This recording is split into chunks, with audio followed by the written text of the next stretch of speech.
So now ब्रैडकॉम group, अब देखे कल तो यहाँ पर बात हो नहीं पाई, लेकिन हम जो डेट जो आई है 30 मई की, वो हम लोग पिछली रात को ही डिस्कस कर चुके हैं कि यहाँ पर डेट बताई जा रही है ऑलमोस्ट, लेकिन जगह जगह दिखा नहीं रहा। तो मैंने आपसे कहा था कंफर्म करिए इसको, ये मुझे दिख रहा है ट्रेडिंग व्यू पर उसके नेक्स्ट डे। लेकिन नेक्स्ट डे जो डेट आई है 30 मई की, जो कंफर्म हो गई कि कंपनी की तरफ से नोटिफिकेशन आया 30 मई को रिजल्ट अनाउंस होंगे, ये अगर आपका मार्केट ओपन होने से पहले अगर आ जाता तो फिर यहाँ पर कॉन्फिडेंस बहुत ज़्यादा बिल्डअप हो जाता।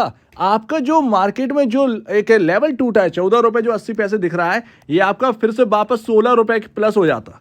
तो ये यहाँ पर होते हुए दिखता है, डेट आ गई होती अगर। लेकिन दिक्कत ये हुई कि शाम को डेट आई, तो ये यहाँ पर क्या हुआ, मार्केट के अंदर कोई एक्शन बन ही नहीं पाया। तो फ्यूज उड़ गए थे भैया प्राइस को गिरते देख, और यहाँ पर जो है थोड़ा सा दम अब दोबारा यहाँ पर जो है ना बिल्डअप हो गया है, क्योंकि यहाँ पर 30 मई डेट आफ्टर ऑल यहाँ पर जो है डेट आ ही गई। यहाँ पर बहुत सारी दिक्कत है, डेट अब हमारे सामने, नंबर सब यहाँ पर 30 मई को आ जाएंगे। मंडे के दिन यहाँ पर मार्केट ओपन होगा, आपको देखने को मिलेगा एक भारी अच्छा खासा बिल्डअप ब्रैडकॉम ग्रुप के अंदर स्टार्ट, यहाँ पर ये तैयारी। लेकिन एक बहुत अजीब बात है कि यहाँ पर जो फाइनल डिविडेंड आपको जो दे रहे हैं, ये यहाँ पर कंपनी ने मना कर दिया था। ये आपको जो दे रहे हैं वो स्टॉक का प्राइस जो गिर चुका है इतना बुरी तरीके से, उसके चलते यहाँ पर दे रहे हैं। अदरवाइज पिछले शायद क्वार्टर में हम लोग बात कर चुके हैं, जब कंपनी का नोटिफिकेशन आया था, कंपनी ने कहा था कि हम कुछ क्वार्टर तक डिविडेंड नहीं देंगे। लेकिन ये जो फाइनल डिविडेंड आ रहा है उसके बावजूद भी इसका मतलब ये है कि आपको थोड़ा सा खुश करने के लिए आपको यहाँ पर डिविडेंड दिया जा रहा है। और उस डिविडेंड को आप देखिएगा, लोग कहते हैं कि 30 पैसे का डिविडेंड यहाँ पर ना आपको दे रहे हैं, बहुत इतना ज़्यादा कमा रहे हो, 1.5 2 3 4 रुपए का डिविडेंड क्यों नहीं देते। एक्चुअल में डिविडेंड नापा जाता है फेस वैल्यू से, फेस वैल्यू का कितना परसेंटेज है। कोई 70% देता है, कोई 100% देता है। आपका ब्रैडकॉम ग्रुप ऑलमोस्ट यहाँ पर 15% अपने फेस वैल्यू का 15% पिछली बार दिया था, जब 30 पैसे के आसपास का डिविडेंड दिया था। अब इस बार शायद कोई लंबा चौड़ा डिविडेंड आना है, ये उम्मीद लगाई जा रही है। 30 पैसे नहीं आएगा, 30 पैसे से ज़्यादा आएगा, ताकि मार्केट में थोड़ा सा ब्रैडकॉम ग्रुप का जो एक ना जो रवैया ख़राब कर दिया, जो एक इमेज ख़राब कर दी थी मार्केट के अंदर, वो यहाँ पर कहीं ना कहीं ठीक हो सके। अच्छा खासा अगर दे दिया इन्होंने तो इनके तो चांदी वांदी हो जाएगी भैया, रिटेल का हालत सुधर जाएगी। तो अच्छे डिविडेंड का यहाँ पर एक्सपेक्टेशन है। कोई 20-30 पैसे का डिविडेंड ना दें, 50-60 पैसे का दे दें, ज़्यादा बेहतर है, ताकि कम से कम एटलीस्ट अपने फेस वैल्यू का ऑलमोस्ट यहाँ पर 30% तो यहाँ पर खर्च कर ही दें। एक्चुअल में अमेरिकन कंपनी जो है, अमेरिकन कंपनी से तुलना करी थी इन्होंने अपनी डिविडेंड की। अगर आपको याद हो, अगर इनका नोटिफिकेशन अगर आपने पढ़ा होगा, तो अमेरिकन कंपनीज यहाँ पर जो है ना 10% के आसपास डिविडेंड देती हैं अपनी फेस वैल्यू के, इन्होंने 15% खर्च किया था। तो ये इस वजह से यहाँ पर ना डिविडेंड आपको 30 पैसे दिख रहा है। वो दे रहे हैं अमेरिकन स्टाइल में, वो अपने फेस वैल्यू का इतना परसेंट दे रहे हैं, उनसे ज्यादा ही आपको डिविडेंड यहाँ पर पे किया गया है परसेंटेज वाइज अगर देखें तो। और अब जरा चार्ट देखिए, पहला दिन है यहाँ पर आपका ट्रेंड लाइन से ब्लो का, पहला दिन, फर्स्ट डे। ये मैं कल बात करने वाला था, कल कर नहीं पाया। फर्स्ट डे है, कोई टेंशन की बात नहीं है, टेंशन मत लीजिए, डेट आ चुकी है। अब यहाँ पर आपका ये ट्रेंड लाइन, आपका 50 डे मूविंग एवरेज, ये दोबारा टेस्ट करेगा, उससे ऊपर कहीं ना कहीं निकलने का प्लान बनाएगा ब्रैडकॉम ग्रुप। तो टेंशन मत लीजिए, आप कोई पेनी रिटर्न के लिए नहीं बैठे हो 2-4 रुपए के लिए, ठीक है ना। मैंने पहले ही आपसे कहा था मैच्योर बनिए, मैच्योर रहिए। अगर आप सिंगल शेयर भी किसी भी स्टॉक का होल्ड करते हैं तो आप उस कंपनी के एक शेयर होल्डर हैं, यानी कि एक तरीके से कंपनी के भागीदार हैं आप, समझ रहे हैं ना। तो जब कंपनी प्रॉब्लम में आती है तो आप तुरंत, आपके कान जो है ना वो खड़े हो जाने चाहिए कि कंपनी प्रॉब्लम में आई है। अब आपका काम, कर्तव्य ये बनता है कि आप तुरंत बैठें, स्टडी करें, कंपनी क्यों प्रॉब्लम में आई है, आगे क्या हो सकता है, क्या दिक्कतों की वजह से ये आई है, कितनी दिनों तक ये दिक्कतें चल सकती हैं, सारी की सारी लेखा जोखा करके रखिए। एक बात मैं आपको बता दूं, ये बातें किसी को अच्छी नहीं लगती होगी, ये जो मैं बड़बड़ ये करता हूँ, जो मुझे देखते हैं वो एक अव्वल नंबर के एक तरीके से आप कहें ना इन्वेस्टर बनेंगे। ये मैं अपनी तारीफ नहीं कर रहा हूँ, ये मैं इसलिए कह रहा हूँ कि ये बातें समझना बहुत इंपॉर्टेंट है। आप किधर भी जाके देखो, वो सिर्फ लेवल और ये सब इधर उधर की बातें कर कर आपको बस खत्म कर देते हैं।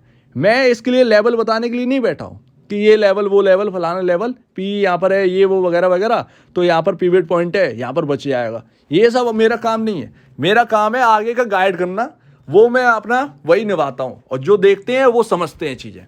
तो इसको आप समझिए, बड़े से बड़ा इन्वेस्टर शंकर शर्मा की आप बात करते हो, ये लोग किसी को देखकर, टीवी पर देखकर अपने आप को नहीं बनाए। इस बात को ध्यान रखिएगा, इनकी अपनी अलग थ्योरी है, इनकी अपना अलग नजरिया है। ये बिजनेस को समझते हैं, स्टडी करते हैं। स्टडी करिए, आपसे बेहतर कुछ नहीं है, समझ रहे ना। बातें मत सुनो, अपने आप को आगे बढ़ाओ। ये मार्केट बहुत बड़ा है, टारगेट रखो कि मुझे 5 साल में मुझे इतना बड़ा पोर्टफोलियो करना है। मैच्योर तरीके से सोचिए, क्या दिक्कतें आ रही हैं, क्या मुझे यहाँ पर निचले लेवलों पर खरीदना चाहिए या नहीं खरीदना चाहिए, कितना रिस्क है, सब कुछ काउंट होना चाहिए। जैसे ही आपके सामने प्राइस आया, क्या चल रहा है, आपके माइंड में सारी चीजें कैलकुलेट होना स्टार्ट, कंप्यूटर एकदम, समझ रहे ना, इतना फास्ट होना चाहिए आपको। तो अपनी खुद की थ्योरी बनाइए, बिजनेस को समझिए, क्या चल रहा है मार्केट में, कितना प्रॉब्लम है आपके स्टॉक को, कितने दिनों में ये बाहर आ सकता है, क्या मुझे अब खरीदारी करते रहना चाहिए या नहीं करते रहना। तो एक थ्योरी आप बनाइए अपनी, समझ रहे ना।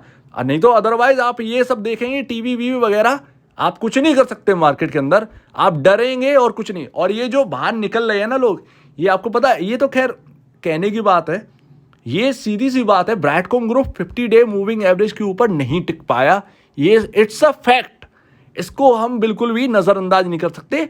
कोई भी स्टॉक हो 50 डेमा के ऊपर नहीं टिक पाता है, वो नीचे ही आता है। तो वही ब्रैडकॉम ग्रुप के साथ हुआ। अब आपके सामने एक न्यूज है, वो न्यूज आपका हेल्प करेगी ऊपर निकलवाने में 50 डेमा की, ऐसा मुझे बिल्कुल लगता है।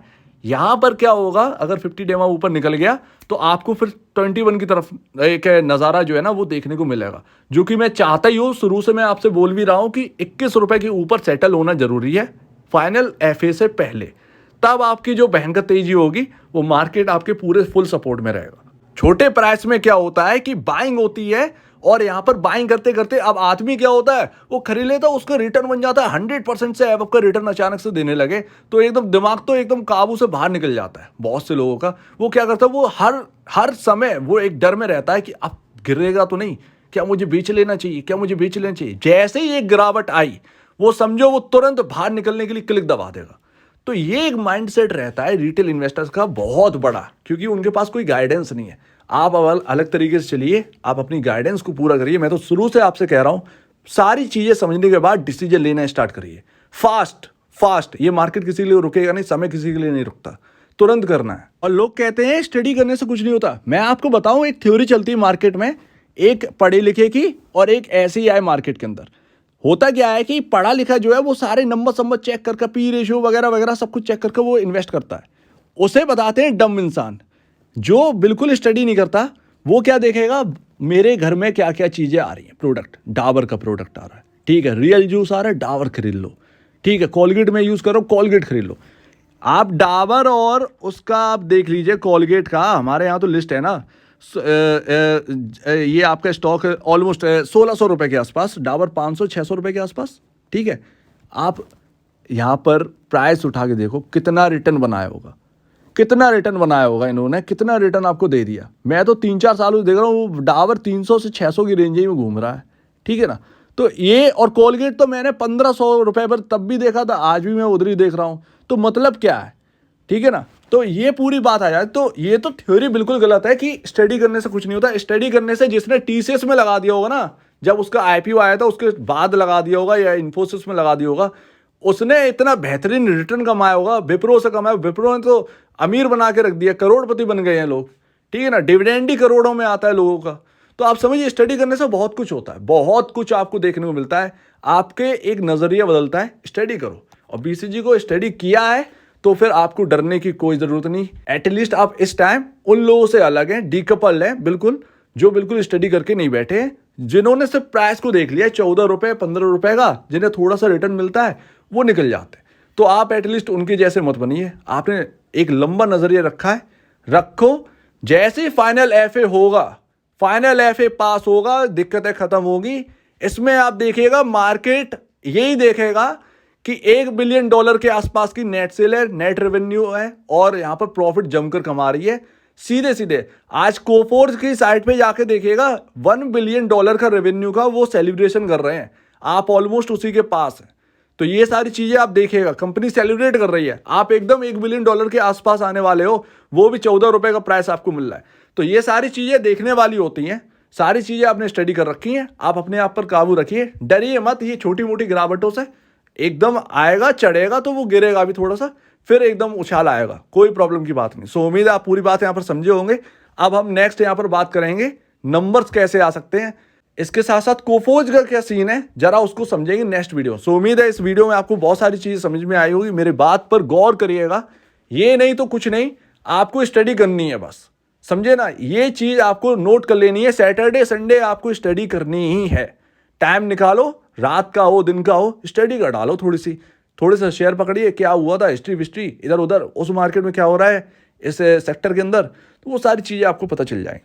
तो आपका क्या कहना है इसके ऊपर कमेंट सेक्शन में कहिए, और अगर आपको इस वीडियो में प्रॉब्लम है, कुछ पूछना है, कुछ बताना है, कुछ कहना है तो प्लीज कमेंट सेक्शन में कहिए। और अब देखने के लिए बहुत धन्यवाद दोस्तों।